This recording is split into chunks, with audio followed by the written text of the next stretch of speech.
Welcome to day 3 of the Easter Story Challenge, and today we're thinking about the moment when Jesus was taken from the palace of Pontius Pilate, or the residence of Pontius Pilate, to the courtyard where the soldiers just did their job.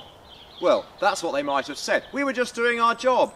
Actually, they weren't just doing their job. It was gratuitous what they did. It was over the top. They must have known that this man was innocent in Pilate's eyes, but that didn't in any way lessen the roughness of the treatment that Jesus got at their hands. In fact, if anything, it seemed to inflame them. His claim to be the King of the Jews. Oh, it was so funny. It was pathetic. So they hosted a mock coronation, and they made a crown of thorns. I've got some thorns here. These are just little English garden thorns. You've got to be careful enough with them. These were big thorns on these bushes, really big thorns. Each one would cut into his head.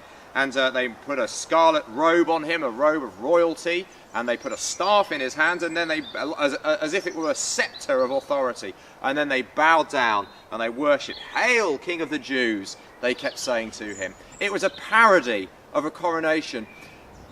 Yet how do you see it?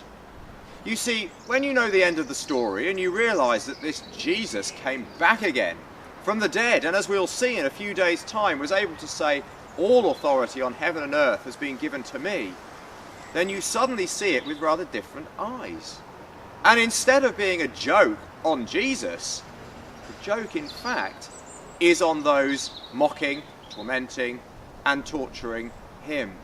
It turns out that the parody of a coronation is in fact the fitting way to treat Jesus, the King. How do you see it? What do you see when you see Jesus going to the cross? Weakness? Defeat? Or royalty? Glory? That's the question. How do you see it with the cross? And the whole of this story, it's a question of how you see what's there. If you can't see Jesus the King in it, ask God to show you. He surely will. He loves to answer that prayer.